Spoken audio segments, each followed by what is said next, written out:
اسلام عبادات اور اعمال کا مجموعہ دین ہے۔ عبادات کا معنی ہوتا ہے کہ اللہ کی بندگی کا طریقہ کیا ہے، اللہ کی بندگی کرنا اور اس کا طریقہ کیا ہے۔ اور یہ بڑی معروف بات ہے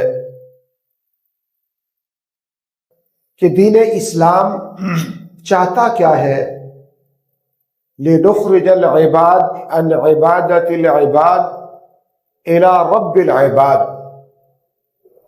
لوگوں کی بندگی سے نکال کر ایک اللہ کی بندگی میں لے آنا اور ایک اللہ کی عبادت کا رنگ ڈھنگ اور طریقہ بتا دینا، یہ اسلام ہے۔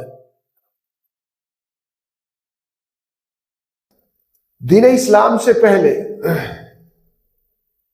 لوگ مختلف مذاہب پر عمل کرتے تھے۔ پہلے نبیوں کی شریعتوں پر عمل ہوتا، پھر آہستہ آہستہ دین کے اندر بدعات داخل ہوتی، اور بدعات جو تھی وہ گمراہی کا نمونہ بن جاتی، اور پھر لوگ اسی پر پکے اور پختہ ہو جاتے۔ تو جناب نبی کریم صلی اللہ علیہ وسلم تشریف لائے تو آپ نے کیا کیا؟ لوگوں کی غلامی سے نکالا، اور کیا کیا؟ بندوں کو بندگی کے لیے اس خدا کی عبادت گاہ میں خدا کے روبرو خدا کی درگاہ پر لے آئے۔ اور جناب نبی کریم صلی اللہ علیہ وسلم آپ کی جتنی بھی تگودو اور جتنی بھی محنت و کاوش تھی، وہ ساری کی ساری اسی لیے کہ لوگ غیر اللہ کو چھوڑ کر ایک اللہ کے در پر آ جائیں۔ اس کے علاوہ آپ کی کوئی کاوش اور کوئی محنت کسی اور وجہ، کسی اور ذریعے یا کسی اور مقصد کے لیے نہیں تھی۔ اگر آپ نے دعوت کا کام بھی کیا ہے تو اس کا مقصد بھی لوگوں کو اللہ کی طرف لانا ہے، اور اگر آپ نے جہاد کا کام کیا ہے اس کا مقصد بھی لوگوں کو اللہ کی طرف لانا ہے۔ یہ تھوڑا سا سامنے اگر تشریف لائے تو زیادہ بہتر ہے، یہ دائیں بائیں نا خطیب کے سامنے آتے ہو۔ تو جناب نبی کریم صلی اللہ علیہ وسلم آپ نے زندگی بھر لوگوں کے اندر ایک ہی شمع روشن کی، ایک ہی چراغ لوگوں کو دکھایا، اور ایک ہی لائن کے اندر لوگوں کو لگایا۔ وہ کیا؟ کہ لوگوں غیر اللہ کی عبادت چھوڑ کر ایک اللہ کی عبادت کرو، اسی سے ڈرو، اسی کے سامنے سر جھکاؤ، اسی کے سامنے سجدہ کرو۔ اور یہ جناب رسول اللہ صلی اللہ علیہ وسلم آپ کی ساری زندگی کا ایک ہی یہ مقصد تھا۔ تو میں یہ عرض کر رہا تھا کہ اسلام عبادات کا مجموعہ ہے۔ عبادات کون سی، کیسی، کس طرح کی عبادات؟ عبادات اگر اللہ کے نبی صلی اللہ علیہ وسلم کے طریقے کے مطابق ہماری عبادات ہے تو وہ اللہ کو پیاری لگتی ہے، اللہ کے ہاں مقبول ہے، اس کا درجہ ہے، اس کا بدلہ جنت ہے۔ اور اگر عبادات ہماری مرضی کی ہے، جس طرح ہم چاہتے ہیں، ہمیں اچھا لگتا ہے، ہمیں آسان لگتا ہے، یا جو میں چاہتا ہوں اسی طرح میں کرتا ہوں، تو اس کا مطلب کیا ہے کہ وہ عبادات اللہ کے لیے نہیں، وہ میرے نفس کے تابع ہے۔ عبادات ہوتی وہ ہے جو اللہ کے سامنے گڑ گڑانا، عاجزی اختیار کرنا اور اللہ کو راضی کرنا، اور کوئی عبادت ہوتی نہیں۔ جناب نبی کریم صلی اللہ علیہ وسلم نے قرآن مجید کے اندر بڑا واضح، بڑا دو ٹوک، بڑا صاف، بڑا شفاف میسج اور پیغام دیا کہ لوگوں دین کو مشکل نہ سمجھو، دین تو بڑا آسان ہے، مگر کرنا کیا ہے؟ جو اللہ دے اور اللہ کے نبی دے وہ لے لو، اور جس کام سے اللہ روک دے، اللہ کے نبی روک دے، وہ رک جاؤ۔ آسان کام ہے، اس میں کون سی کوئی پیچیدگی ہے، کون سا کوئی اس میں ابہام ہے؟ تو عبادات میں سے جس طرح نماز ہے، روزہ ہے، حج ہے، جہاد ہے، دوسرے فرائض ہیں، ان میں سے ایک اہم ترین عبادت جمعہ ہے۔ تو آج کے اس خطبہ جمعہ میں ہم کوشش کریں گے کہ جمعہ کیسے جمعے کا سارا دن کیسے گزارنا چاہیے، جمعہ کیسے ادا کرنا چاہیے۔ اور اگر ہم کوشش تھوڑی سی کریں، زیادہ نہیں، تھوڑی سی کوشش کریں، تو ہم اس سارے دن کو ایک بہترین نیکی کا دن بنا سکتے۔ اور اس کی ابتدا نماز فجر سے ہوتی ہے۔ ہم نماز فجر سے اس کو شروع کر لیتے ہیں۔ نماز فجر میں نبی صلی اللہ علیہ وسلم نے فرمایا کہ جب مومن مسلمان فجر کی نماز پڑھے تو کیا کرے؟ سورج سجدہ اور سورج دہر، دو صورتیں فجر کی نماز میں تلاوت کرے۔ اب سوال ہے کہ کیا اگر کوئی اور قرآن پڑھا جائے تو کیا نماز نہیں ہوتی؟ نماز ہوتی ہے، نماز ہوتی ہے، مگر اگر دو صورتیں فجر کی نماز میں تلاوت کی جائے، دہر اور سجدہ، تو پھر سنت کے مطابق ہوتی ہے، اجر زیادہ ملتا ہے۔ اللہ کے رسول کے طریقے پر چلنا ہے نا۔ اصحاب رسول جو تھے صلی اللہ علیہ وسلم، جناب عبداللہ ابن مسعود کے بارے میں آتا ہے اور حضرت عبداللہ ابن عمر رضی اللہ تعالیٰ عنہ کے بارے میں کہ وہ اللہ کے رسول کی اتنی زیادہ نقل کیا کرتے تھے کہ جہاں کہیں آپ بیٹھ گئے نا، ویسے 1 منٹ کے لیے بندہ سفر کر رہا ہے، 1 منٹ کے لیے بیٹھ گئے سانس لینے کے، تو حضرت عبداللہ ابن عمر، عبداللہ ابن مسعود اس جگہ پر بغیر کسی وجہ کے بیٹھ جایا کرتے تھے۔ بعد میں جب وہاں سے گزرتے تو دیکھا یا اللہ کے نبی بیٹھے تھے، وہ بھی بیٹھ گئے، حالانکہ کوئی حاجت نہیں ہوتی تھی، کوئی ضرورت نہیں ہوتی تھی، مگر صحابہ کرام نے دین کو من و عن اسی طرح نقل کیا اور پریکٹس کیا جس طرح جناب رسول اللہ صلی اللہ علیہ وسلم نے فرمایا تھا۔ تو آپ صلی اللہ علیہ وسلم نے فرمایا کہ فجر کی نماز جمعہ کے دن سورج سجدہ اور سورج دہر نماز فجر میں پڑھنا یہ سنت ہے۔ باقی بھی قرآن آپ پڑھ لیں، نماز ہو جائے گی، مگر آپ یہ 2 صورتیں پڑھیں گے تو اس کا مطلب جمعے کا اجر دگنا ہوتا جائے گا۔ اور اس کے بعد جناب رسول اللہ صلی اللہ علیہ وسلم نے فرمایا، لوگوں اس بات کو یاد رکھو، جمعے کا دن یہ فیصل ثالث دن ہے، منصف دن ہے، اس دن فیصلے کیے جائیں گے، قیامت جمعے کے دن قائم ہوگی۔ اور آدم علیہ السلام بھی جمعہ کے دن تشریف لائے، ان کو پیدا کیا گیا اور ان کی روح بھی اسی دن قبض کی گئی، یعنی جمعہ کے دن۔ اور فرمایا جمعہ کے دن ایسا وقت آئے گا کہ لوگ، قیامت کا وہ دن ہوگا، لوگ اپنے ہوش ہوتے ہوئے لوگ ہوش کھو دیں گے۔ یوم تری الناس سکارا وما هم بسکارا ولکن عذاب اللہ شدید۔ ایسا سخت ترین دن ہوگا کہ آپ دیکھیں گے کہ لوگ نشے میں گر رہے ہیں، کوئی ادھر گر رہا ہے، کوئی ادھر گر رہا ہے، کوئی ادھر گر رہا ہے۔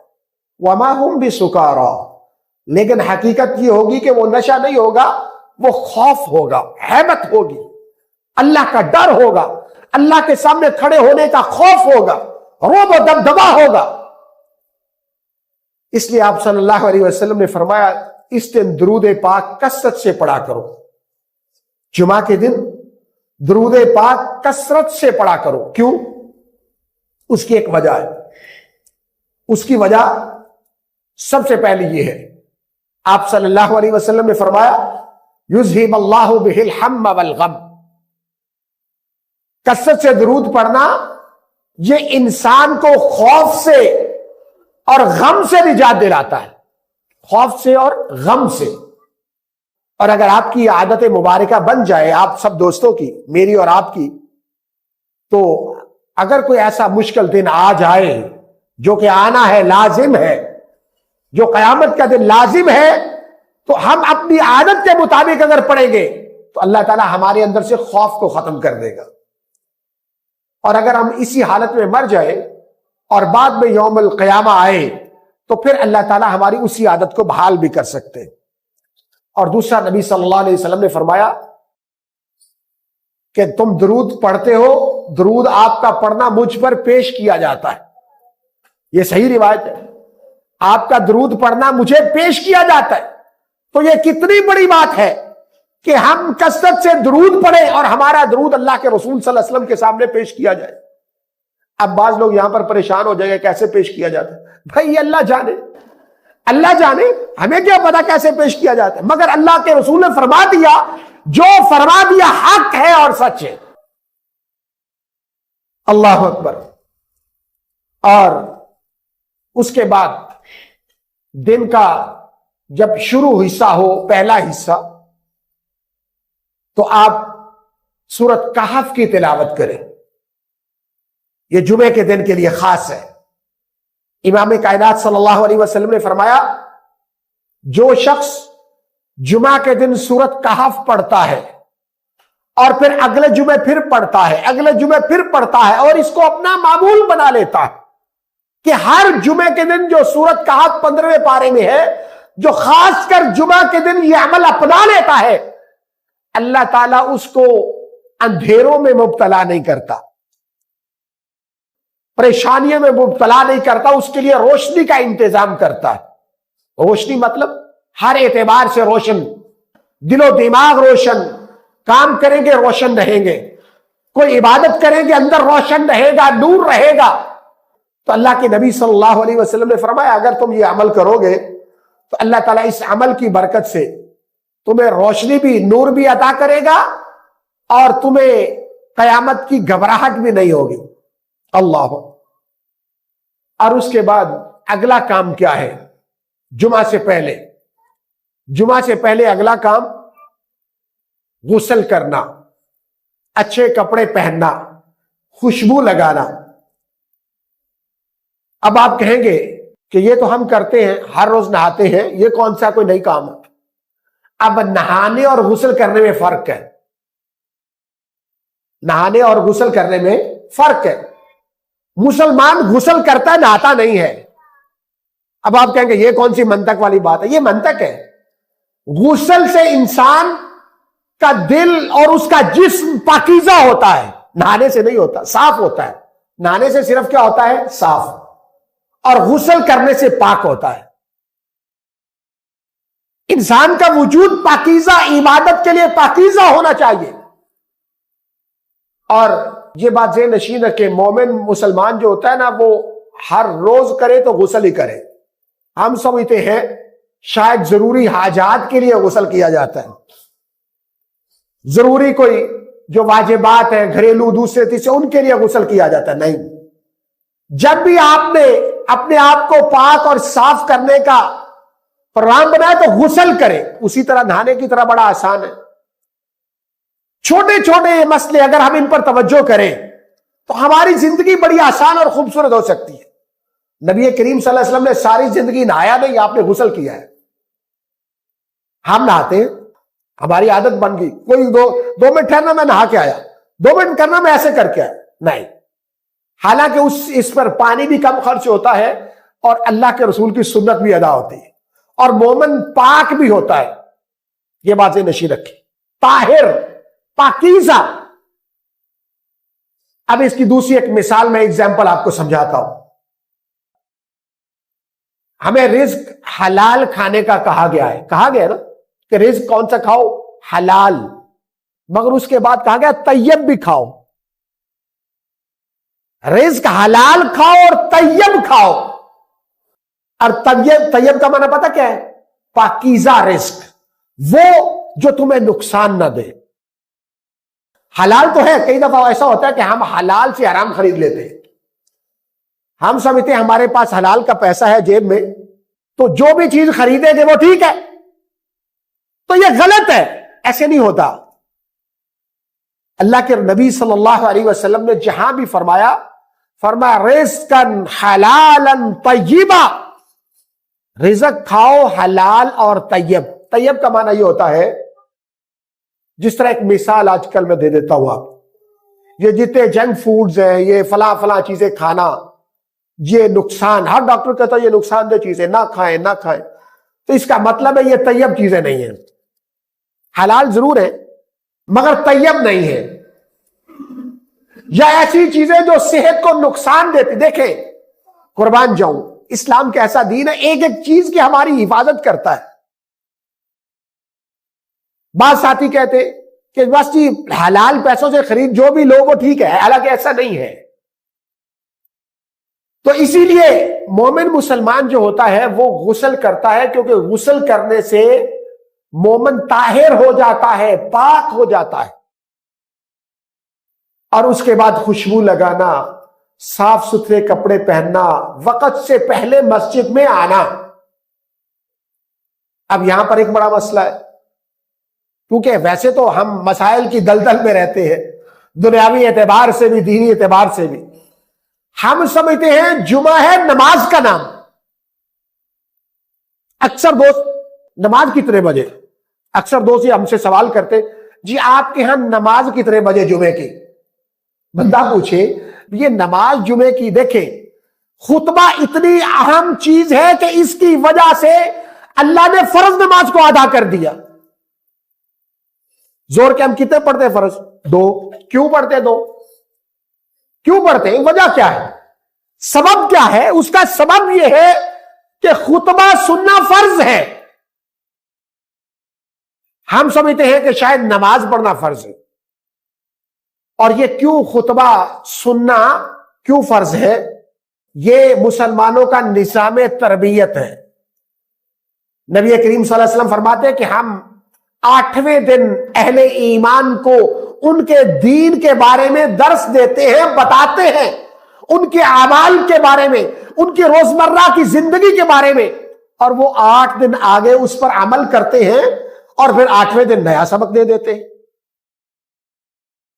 اب دیکھیے جس نے صرف نماز پڑھی اس کا مطلب ہے وہ خطبے سے رہ گیا۔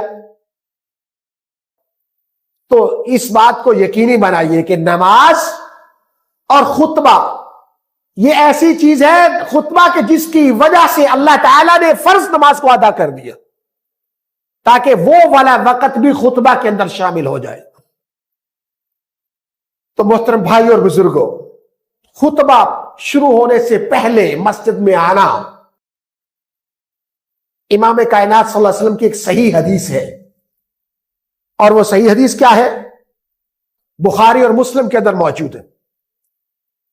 آپ نے فرمایا جمعہ سے پہلے مسجد کے دروازوں پر اللہ کے فرشتے کھڑے ہو جاتے، اور جو جو پہلے پہل آتا ہے اس کو اونٹ اور پھر بیل اور پھر مرغی اور پھر انڈا اس کے برابر اجر ملتا ہے۔ جو پہلے آتا ہے اس کو بڑی قربانی کا اجر، جو بعد میں آتا ہے اس کو چھوٹی قربانی کا اجر، جو اس سے بعد میں آتا ہے اس کو اس سے چھوٹی قربانی کا اجر۔ اور جب امام خطبہ کے لیے کھڑا ہوتا ہے فرشتے اپنا رجسٹر بند کر لیتے ہیں، فرشتے اپنا رجسٹر بند کر لیتے ہیں۔ یہ صحیح حدیث ہے۔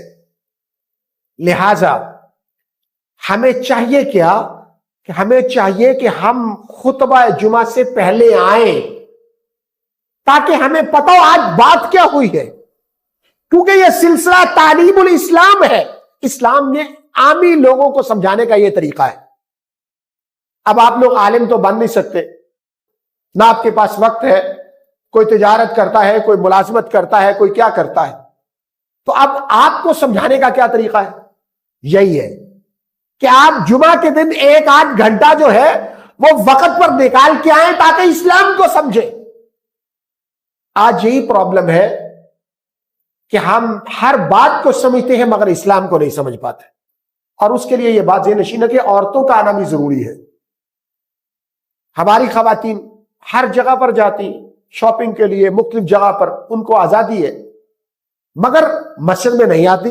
پتہ نہیں کیوں، یہ کس نے کہہ دیا، یہ کس نے یہ بات سنا دی کہ مسجد میں نہیں آنا؟ اور اس طرح کی جب کوئی غلط بات معاشرے کے اندر پھیلتی تو پھر پھیلتی چلی جاتی۔ نبی کریم صلی اللہ علیہ وسلم کے دور میں ہر نماز میں عورتیں مسجد میں آتی تھی، اور آخری صفوں میں خواتین اور بچے ہوتے تھے، مگر آج کل ہماری اکثر و بیشتر مساجد ایسی ہیں کہ جن کے ساتھ خواتین کے نماز پڑھنے کے لیے جگہ ہی نہیں ہوتی۔ بھائی اگر عورتیں مسجد میں نہیں آئیں گی تو وہ کہاں سے دین سمجھیں گی؟ اور یہ بات ذہن نشین رکھو، مرد کو دین سمجھ آیا نا، مرد کو، تو دین گھر کی دہلیز تک رہتا ہے، باہر باہر، اندر نہیں داخل ہوتا. اور اگر عورت کو سمجھ آ جائے تو نسلوں تک منتقل ہوتا ہے دین، نسلوں تک، کئی نسلوں میں دین چلتا ہے. اس لیے قرآن کریم میں اللہ تعالیٰ نے کیا خوبصورت بیان فرمایا، فرمایا یا ایھا الذین آمنوا قوا انفسکم واہلیکم نارا، اپنے آپ کو بچاؤ، اپنے گھر والوں کو بچاؤ. خاص اہلیکم، اہل کسے کہتے؟ اپنے بیوی، اپنے بچے، اپنے جو آپ کے گھر کے اندر افراد موجود ہیں انہیں اہل کہا جاتا ہے. قرآن کریم کی یہ نص ہے جس کو کوئی بندہ غلط ثابت نہیں کر سکتا. تو اب ہر نیکی کے کام میں بالخصوص یہ مساجد جو ہوتی ہیں یہ ہدایت کا منبع، مرکز و محور ہوتی ہے.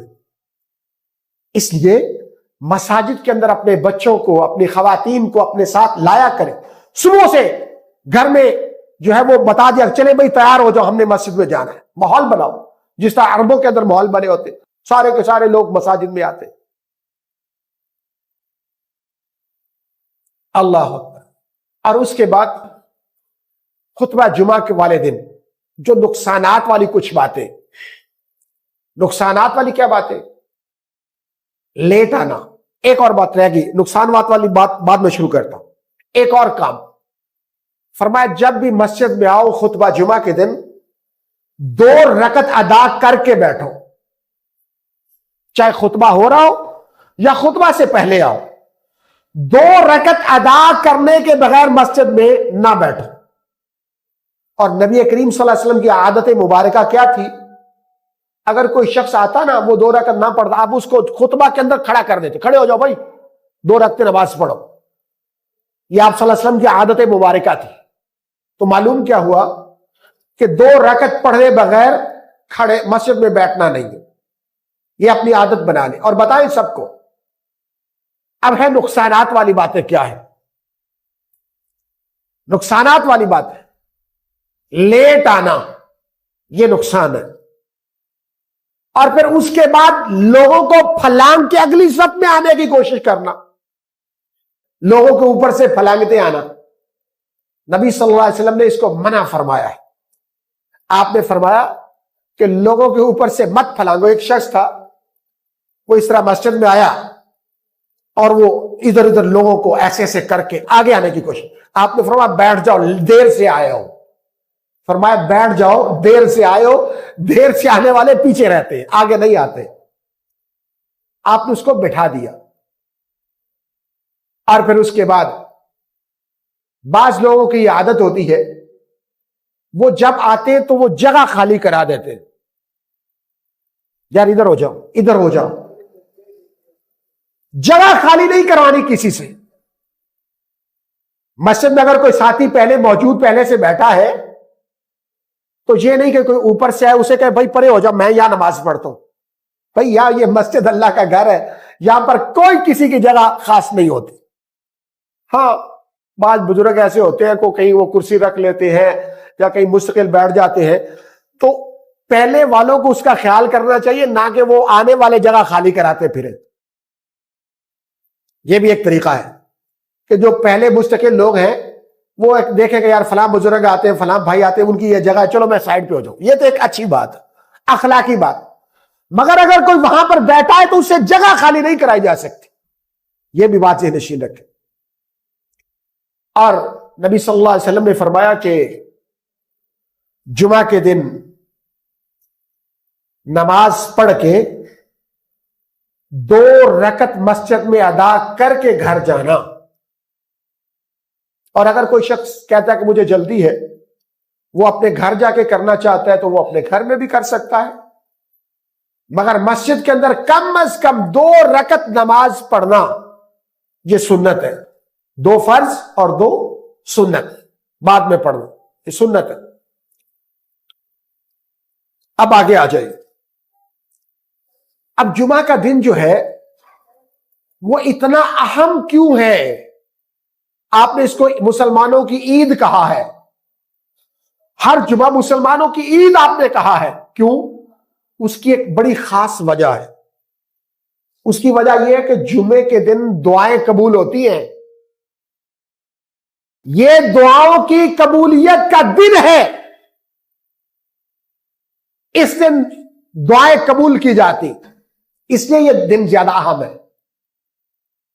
اور آپ صلی اللہ علیہ وسلم نے فرمایا جمعہ کے دن ایک درمیان میں گھڑی ایسی آتی ہے، کچھ وقت ایسا آتا ہے کہ اس وقت میں جو بھی دعا کی جائے اللہ اس دعا کو قبول کرتے۔ اب یہ تو سارا دن ہے، سارے دن میں مشکل ہو جاتا ہے بندے کو کہ اب پتا چلے کہ کون سا دن۔ اب میں اس کو اور تھوڑا سا کلوز کر دیتا ہوں۔ نبی کریم صلی اللہ علیہ وسلم نے فرمایا عصر اور مغرب کا درمیان، عصر اور مغرب کا درمیان جو جمعہ کے دن ہوتا ہے یہ قبولیت کا زیادہ خاص وقت ہوتا ہے۔ جمعہ کے دن عصر اور مغرب کے درمیان، اور دوسرا اس میں جب جمعہ کی اذان ہو جائے تو سلام پھرنے تک، جمعہ کی اذان ہو جائے سلام پھرنے تک آپ جو بھی دل میں دعا کریں وہ بھی قبولیت کے زیادہ قریب ہو جاتی۔ تو معلوم کیا ہوا کہ جمعہ کا جو دن ہے وہ خاص کر ہے دعاؤں کی قبولیت کے لیے، اسی لیے یہ دن یوم العید کہا گیا ہے۔ تو امید ہے کہ آپ کو جمعہ کے متعلق یہ جو چند باتیں میں نے عرض کی ہیں آپ کو سمجھ آ گئی ہوں۔ اب سوال یہ ہے کہ ساری عبادت جو ہم کرنا چاہ رہے ہیں اس کی وجہ اور سبب کیا ہے، اس طرف آتے ہیں جو اس کا اصل وجہ اور اس کی اصل سبب ہے اس کی طرف آتے ہیں۔ وہ کیا ہے؟ وہ جو میں نے شروع میں عرض کیا کہ اصل ہماری عبادت کی وجہ اور سبب اپنے اللہ کو راضی کرنا ہوتا ہے۔ اللہ تعالیٰ نے ہمیں کروڑ نعمتیں عطا کی، ایک انسان کا خالی وجود جسم یہ اربوں روپے کا جسم ہے۔ آپ ایک آنکھ لگوانا چاہیں آپ کو پتا چل جائے گا، آپ نے کڈنی ٹرانسپلانٹ کروانا چاہے آپ کے ہوش اڑ جائیں۔ ایک ایک چھوٹی چھوٹی چیز اللہ کی کتنی بڑی نعمت ہے۔ تو عبادت جو ہوتی ہے یہ دراصل شکر کا ایک ذریعہ ہے۔ اس کی دلیل کیا ہے؟ امام کائنات صلی اللہ علیہ وسلم آپ ساری رات اکثر مصلی پر کھڑے ہو جایا کرتے، ساری رات نوافل پڑھتے، اتنا آپ عبادت کرتے، دن میں دعوت کا کام، اسلامی اسٹیٹ کا کام، دوسرے حکومتی امور انجام دینا، اور رات کے ٹائم آپ صلی اللہ علیہ وسلم عبادت کے لیے کھڑے ہو جاتے تھے۔ بیچ میں کچھ تھوڑا سو جانا، اونگ لینا، پھر کھڑے ہو جانا۔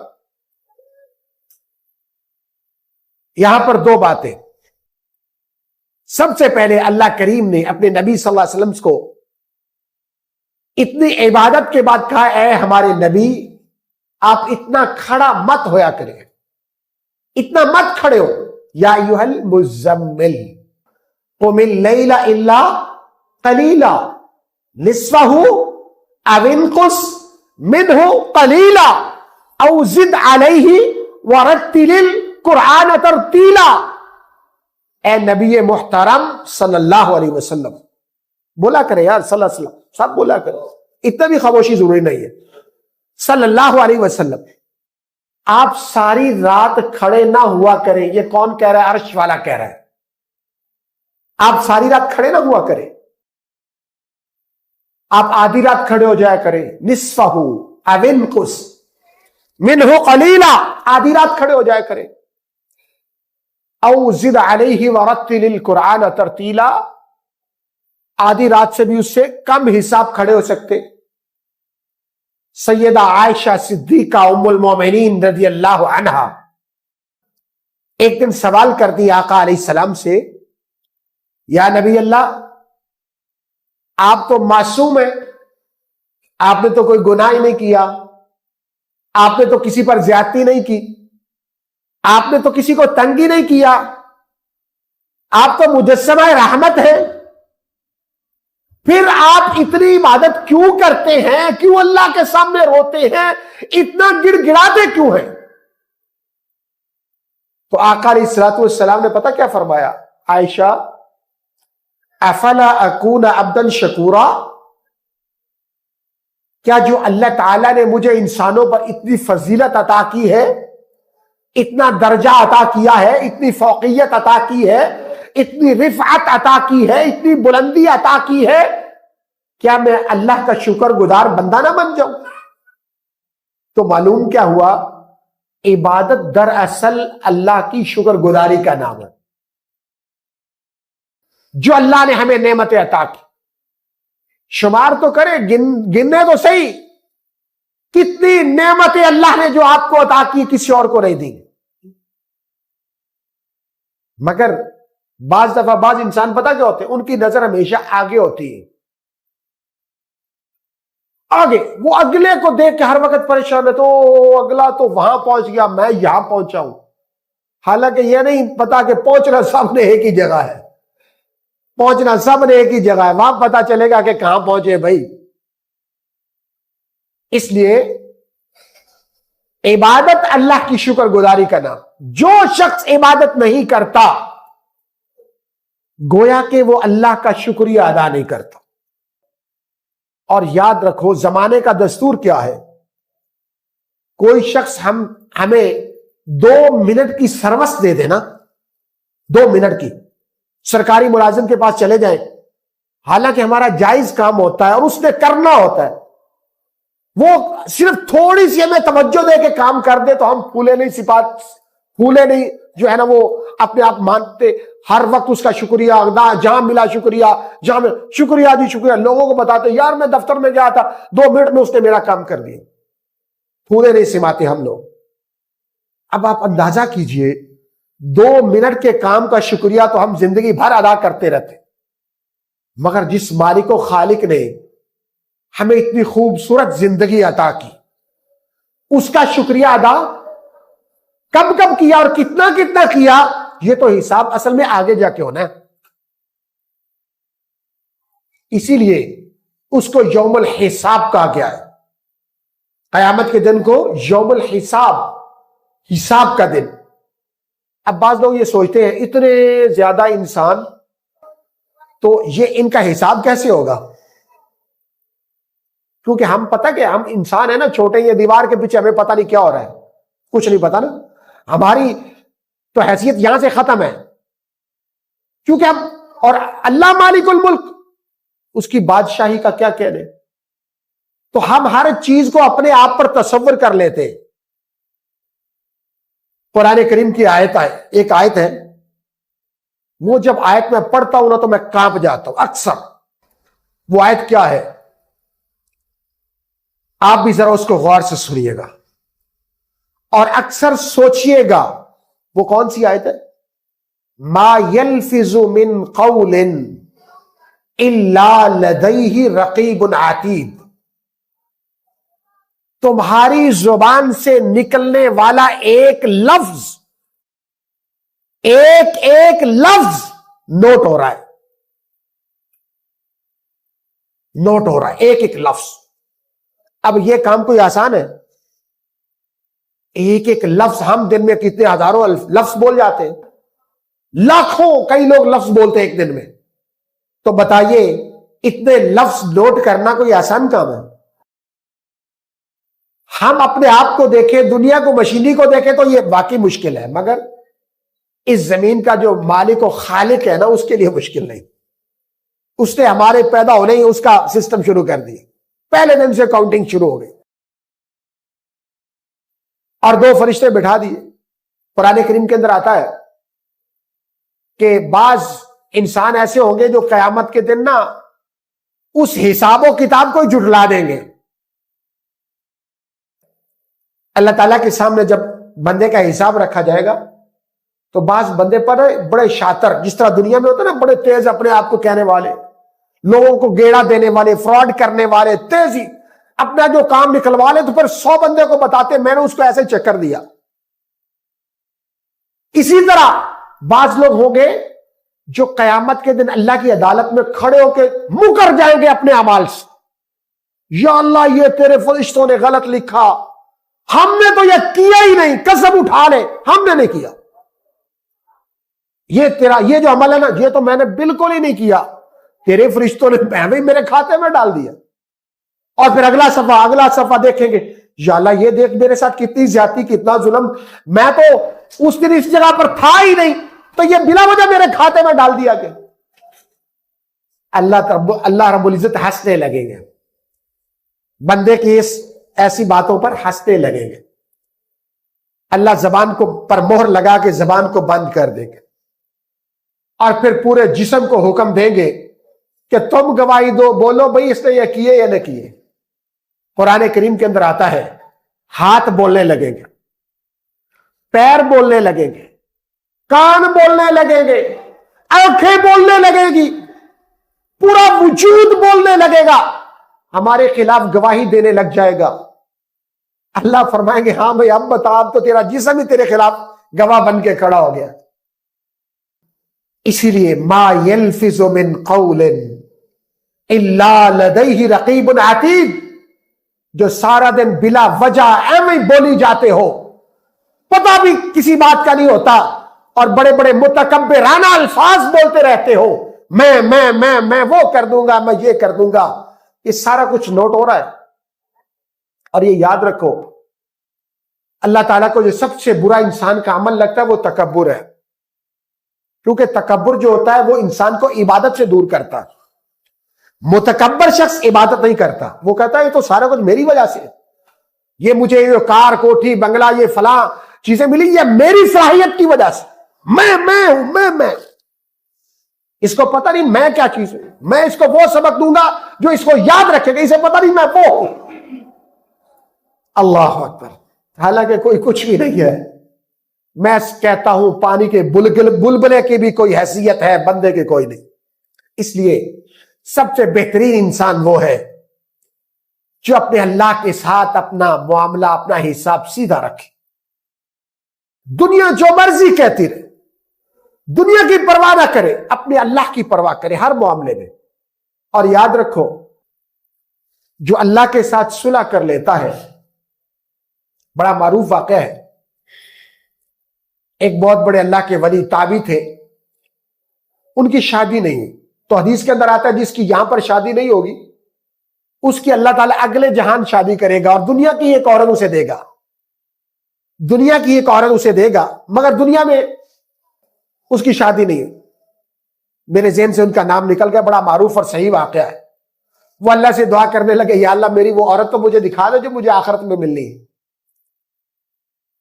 اللہ، تو دور کہیں اپنے شہر سے کوئی 100 میل دور اللہ تعالیٰ نے خواب کے اندر بتا دیا کہ فلاں کی بیٹی جو ہے وہ تیری آخرت، قیامت کے دن آخرت میں تیری بیوی بنے گی۔ اب وہ چل پڑے یہاں سے اس کو ملنے کے لیے۔ جب گئے اس شہر میں، مقامی اس جگہ پر پہنچے تو انہوں نے پوچھا کہ فلاں کی بیٹی فلاں موجود ہے؟ اس نے کہا بالکل موجود ہے۔ اس نے کہا وہ کیا کرتی ہے؟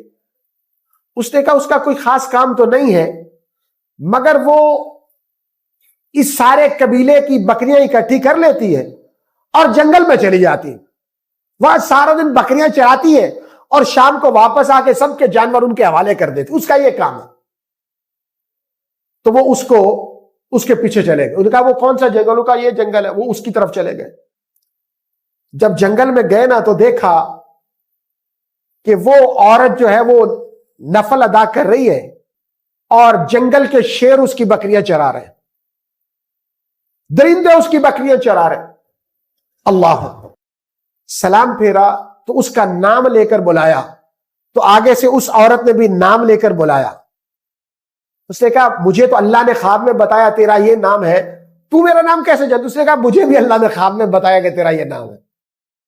اس نے کہا اچھا یہ بتا کہ یہ جنگل میں اور یہ بکریاں اور یہ شیر اور یہ نماز کا قصہ کیا ہے؟ اس نے کہا اصل بات یہ ہے، جب سے میں نے اللہ سے صلح کی ہے نا، ان درندوں نے میرے ساتھ بھی صلح کر لی ہے، یہ درندے بھی اب میرے ساتھ صلح کے ساتھ رہتے ہیں، میں جیسے کہتی ہوں ویسے کرتے۔ اب معاملہ چونکہ اللہ کے ساتھ صلح کا ہے، ہمارا رب ہم سے ناراض ہے، باوجود ہر چیز کے ہونے کے، دنیا کی ساری نعمتیں آسائشیں ہونے کے، ہر بندہ پریشان ہر وقت۔ اس کی وجہ کیا ہے؟ کہ اللہ کے ساتھ ہماری صلح نہیں۔ اور اللہ کے ساتھ صلح کا طریقہ کیا ہے؟ عبادت کرنا، نماز، نفل، روزہ، اللہ کی طرف توجہ، انابت اللہ، اللہ کی طرف پلٹنا لوٹنا۔ کوئی کچھ نہیں ہے میرے بھائیوں، یہ سب خواب ہیں، سراب ہیں، یہ پکی دیواریں، پتھروں کے گھر، یہ کچھ نہیں ہے۔ جب ہماری آنکھیں بند ہوں گی تو ابھی ہماری آنکھیں بند ہی نہیں ہوں گی تو ایک لمحے کے بعد ہی سارے ہمارا نام ہم سے چھین لیں گے، مستوں میں اعلان ہونا شروع ہو جائے گا، اور گھر والے کہیں گے میت کو نہلانا کب ہے، فٹافٹ قبرستان پہنچاؤ۔ کوئی ایک رات بھی رکھنے کے لیے تیار نہیں ہوتا۔ یہ تو دنیا کی حقیقت ہے۔ اس لیے سب سے بہترین بات اللہ کی عبادت، اور یہ جمعے کا دن خاص عبادت کا دن ہے۔ میں نے بہت ساری جمعے کے فضائل، طریقہ کار بتائے، کوشش کریں کہ آپ اس کے مطابق جمعے کا دن گزاریں۔ اللہ تعالیٰ سے دعا ہے اللہ ہمیں عمل کرنے کی توفیق عطا فرمائے۔ وما علینا الا البلاغ۔